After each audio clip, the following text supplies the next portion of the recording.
Fighting games became an interesting game genre since the beginning. First, Street Fighter 2 game, which set the common rules for the 2D genre, such as cancels, for example, and it introduced the super boss system. And now, this boss in every 2D game you see. Together with other developers like SNK and Axis, they've been exploring all the possibilities in the genre with their games. Sega, with the Virtua Fighter, flipped a bird to all the standards set by Capcom, while moving the genre to the third dimension, and set their own rules and mechanics, which are present in every 3D fighting game now. Together with Namco and others, they were exploring the potential of their own genre. But now we've come to the times when almost everything that can be thought of in the genre have already been done, and it's really hard to come up with something groundbreaking and new. Now, they all are just making the games deeper and harder, filling them up with mechanics that are too hard and convoluted for outsiders of fighting games. Probably that's why it's so hard for new fighting games to get popular. It's too hard to add something really fresh into a fighting game, no matter 2D or 3D.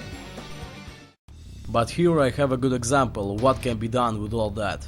This game is Crucis Fatal Fake, made by some Japanese group named Lights, which probably doesn't exist anymore, back in samurai times, 2008 or so, more precisely.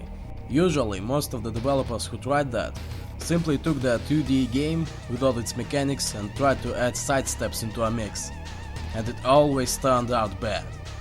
But these guys tried a different approach in a 2D 3D fighting game, although there are still signs of the 2D game in the close-up mechanics. The high mid low move logic is pretty much like Street Fighter. Moves can be cancelled into each other and other specials, but it doesn't work quite like in other 2D games. There are light moves, which are quick and can be cancelled into each other, but with other stronger moves, you can only do 2 of these in a row as a string at max. And the delay between these moves hitting is quite long. That's where the evade mechanic comes into play. It actually resembles Virtua Fighter. Although evades are not cancelable into movement or block, they are very quick for most of the characters and are cancelable into some really fast moves.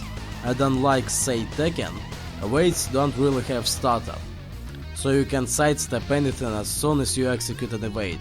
This makes you able to evade in between the strings and punish an opponent for them. There are, of course, moves which beat evades, and throws always catch them, but like in Virtua Fighter, the full circle moves are rare and slow, and throws can't beat attacks. So the movement in this game becomes very evasive, and the game is always going at a fast pace. Evades in this game are set to a separate button, to allow jumping, which can save you from some projectiles. Which brings me to another point, the zoning game, which is really interesting here. Other 2D 3D fighting games mostly allowed you to just sidestep projectiles. This game expands on that. Some characters have unavoidable projectiles, some of which even cover a curve in front of the character at a certain distance. Gilgamesh, the character I spent most of the time with in this game, has a linear evadable unblockable move, a sight that appears right behind the opponent's back and catches the butt if they are just standing and blocking. Then he can set a portal, which then can be used to summon homing swords, going right into the opponent and can even catch him evading at a distance. Also, this portal can be used after activation right when the side hits. At closer distances it can even combo. Other than that, he has these sword projectiles, one of which is straight and can be jumped over. But another one is more interesting. It goes at a very specific arc, so that it can whiff up close, but at the right distance it also beats jumps, and it's clearly meant to be sidestepped. And he also has this ice puddle projectile, which is broken as fuck. It's both uncrouchable and unavoidable, and it forces an opponent to jump. Also, this game has a nice combo system. The combos here are really short, and the air recovery system is quite interesting. Basically, if you do an incorrect combo, opponent can recover out of it while you're doing it.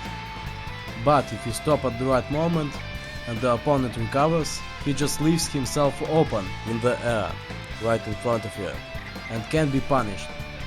It really resembles true Ogre's ability to fly mid-combo once in Tekken.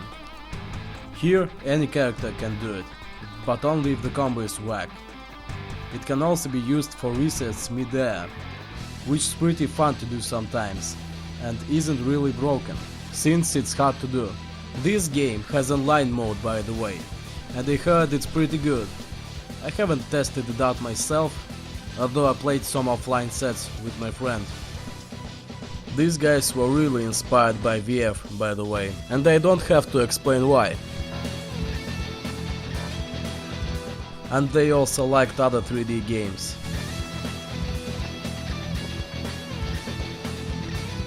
See what I'm talking about? These guys realized that to make such a game, they really have to make it 3D, not just insert evades in 2D. And Namco understands this too. Remember Lisa in Tekken Revolution? The game itself did totally suck, but this particular character shows Namco's potential despite that. She was a first Tekken character with zoning abilities.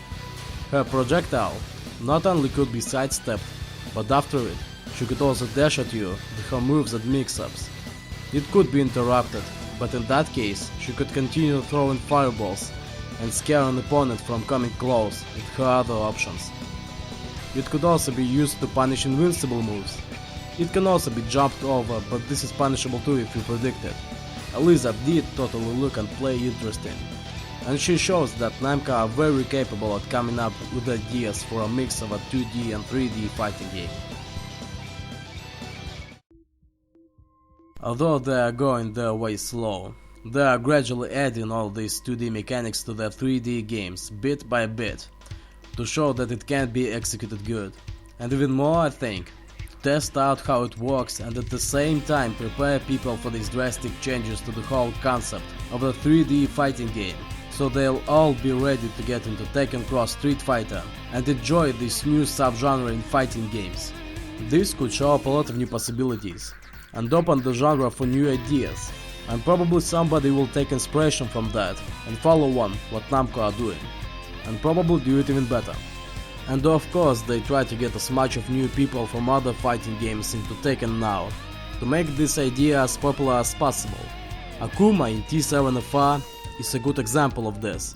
His introduction is a good way for those who played only 2D fighting games before to get into 3D games and still feel familiar. They'll only have to learn to utilize all the tools they already know in the 3D environment, and won't have to really learn Tekken from scratch. Another reason why I think this can be a huge success is what happens with Street Fighter now. It's considered to be the simplest game in the world by some people like Tokido, although Capcom actually means it to be difficult. Basically they just cut off all the hardcore stuff like links and made hit confirming tougher. They want people to think more about what do I do now, a lot more than how do I do that. But Street Fighter is generally a lot simpler game. Now take a look at Tekken. Other than movement, the game isn't really that hard in terms of inputs, if you don't pick someone like Kazuya or Nina. The hard part is to actually remember all these crazy movesets of characters, and recognize them, and the situations they put you into in a match. It doesn't require all these difficult inputs to be a difficult game. And that is probably what Street Fighter is lacking without all the technical stuff. With that thought, all of these invincible armor moves and rage arts start making sense. They probably want to simplify the close-up game without taking out a lot of moves from it. And with all the zoning possibilities that Tekken Cross Street Fighter can show us, it can add to the diversity of the game and make hitting all these armored rage arts a lot harder, like Ultras in Street Fighter.